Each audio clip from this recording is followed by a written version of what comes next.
Kristin Armstrong has been key to bringing the inaugural Exergy Tour to Boise. The trouble in tonight's prologue may call the rest of her tour into question. Troy Oppie joins us live in the studio with more on this. Indeed it does, Natalie. Boise Olympian Kristin Armstrong tore out of the starting gate tonight, the final rider in the 2-mile prologue, and she was on a blistering pace, leading the field at the halfway point before the unthinkable. She crashed. Armstrong was making the second of two 180-degree turns in the course. This is at the corner of Rose Hill and Vista.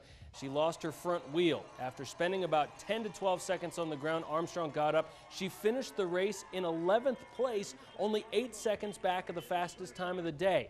Her husband, Joe Savola, told media afterwards that she suffered a broken collarbone and will have surgery immediately. Her team director said Armstrong did not elaborate on the crash. In a time trial, when it's a course and it's in your hometown, you're pushing it to the limits. It's you know, you're pushing everything 110%.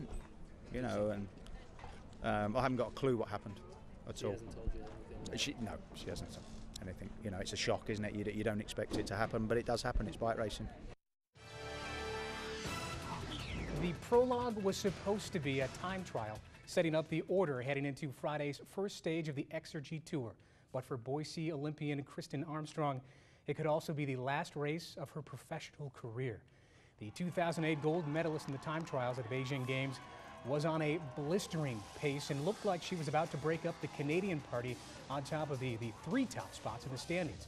But then Armstrong's bike slid out from underneath her while trying to make a turn at Rose Hill and Vista. Armstrong regathered herself and was able to finish the prologue just 8 seconds behind the leader. It's a shock, isn't it? You don't expect it to happen, but it does happen. It's bike racing. And as I said, you know, hometown, big crowd. She wanted to win, and she would have won. You know, I mean, to come 11th, you know, and sit on the ground for 20 seconds, do your own math on that one. She was flying.